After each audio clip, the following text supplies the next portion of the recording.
علیکم ناظرین۔ نسو ایک عورت نما آدمی تھا، باریک آواز، بغیر داڑھی اور نازک اندام مرد۔ وہ اپنی ظاہری شکل و صورت سے فائدہ اٹھاتے ہوئے زنانہ حمام میں عورتوں کا مساج کرتا اور میل اتارتا تھا۔ کوئی بھی اس کی حقیقت نہیں جانتا تھا، سبھی اسے عورت سمجھتے تھے۔ یہ طریقہ اس کے لیے ذریعہ معاش بھی تھا اور عورتوں کے جسم سے لذت بھی لیتا تھا۔ کئی بار ضمیر کے ملامت کرنے پر اس نے اس کام سے توبہ بھی کر لی، لیکن ہمیشہ توبہ توڑتا رہا۔ ایک دن بادشاہ کی بیٹی حمام گئی۔ حمام اور مساج کرنے کے بعد پتہ چلا کہ اس کا گراں بہا گوہر موتی یا ہیرا کھو گیا ہے۔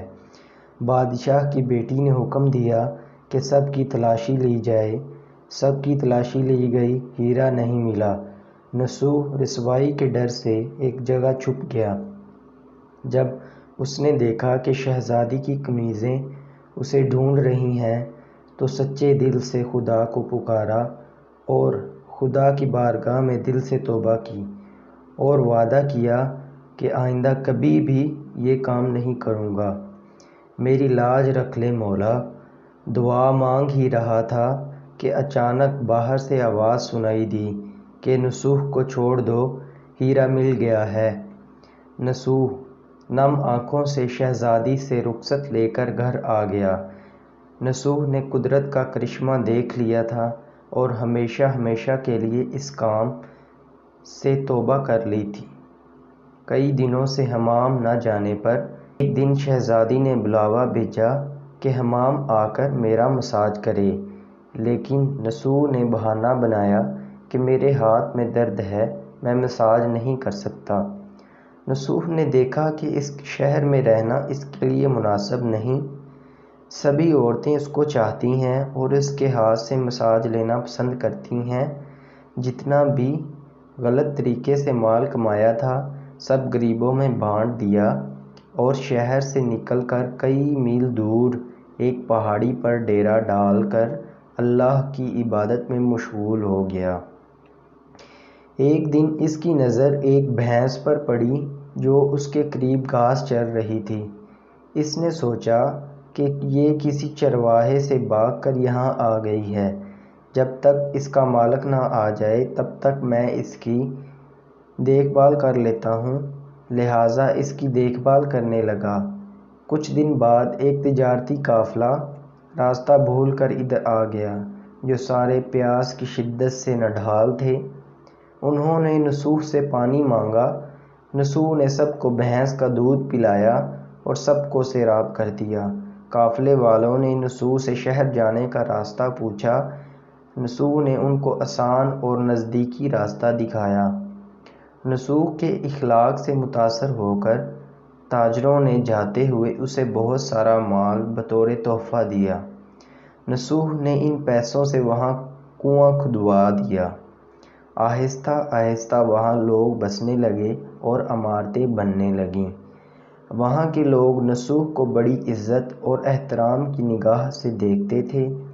رفتہ رفتہ نسو کی نیکی کے چرچے بادشاہ تک جا پہنچے۔ بادشاہ کے دل میں نسو سے ملنے کا اشتیاق پیدا ہوا۔ اس نے نسو کو پیغام بھیجا کہ بادشاہ آپ سے ملنا چاہتے ہیں، مہربانی کر کے دربار میں تشریف لے آئیں۔ جب نسو کو بادشاہ کا پیغام ملا، اس نے ملنے سے انکار کر دیا اور معذرت چاہی کہ مجھے بہت سارے کام ہیں، میں نہیں آ سکتا۔ بادشاہ کو بہت تعجب ہوا، مگر اس بے نیازی کو دیکھ کر ملنے کی طلب اور بڑھ گئی۔ بادشاہ نے کہا، اگر نسو نہیں آ سکتے تو ہم خود اس کے پاس جائیں گے۔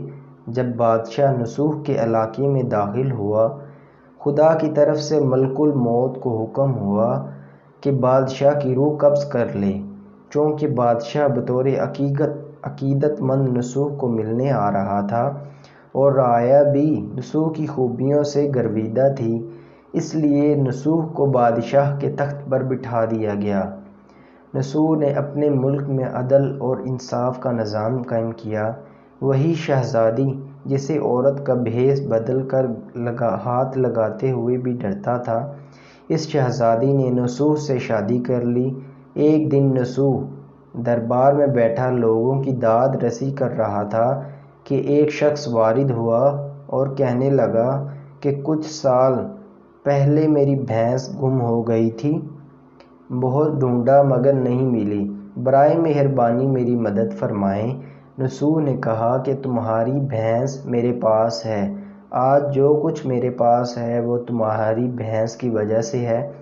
نسوح نے حکم دیا کہ اس کے سارے مال اور دولت کا آدھا حصہ بھینس کے مالک کو دیا جائے۔ وہ شخص خدا کے حکم سے کہنے لگا، اے نسوح، جان لو نہ میں انسان ہوں اور نہ ہی وہ جانور بھینس ہے، بلکہ ہم دو فرشتے ہیں، تمہارے امتحان کے لیے آئے تھے۔ یہ سارا مال اور دولت تمہارے سچے دل سے توبہ کرنے کا نتیجہ ہے، سب کچھ تمہیں مبارک ہو۔ وہ دونوں فرشتے نظروں سے غائب ہو گئے۔ اسی وجہ سے سچے دل سے توبہ کرنے کو توبۃ النصوح کہتے ہیں۔ تاریخ کی کتب میں نسوح کو بنی اسرائیل کے ایک بڑے عابد کی حیثیت سے لکھا گیا ہے۔ نسوح رزق کمانے کے لیے اللہ کا ناپسندیدہ کام کیا کرتا تھا۔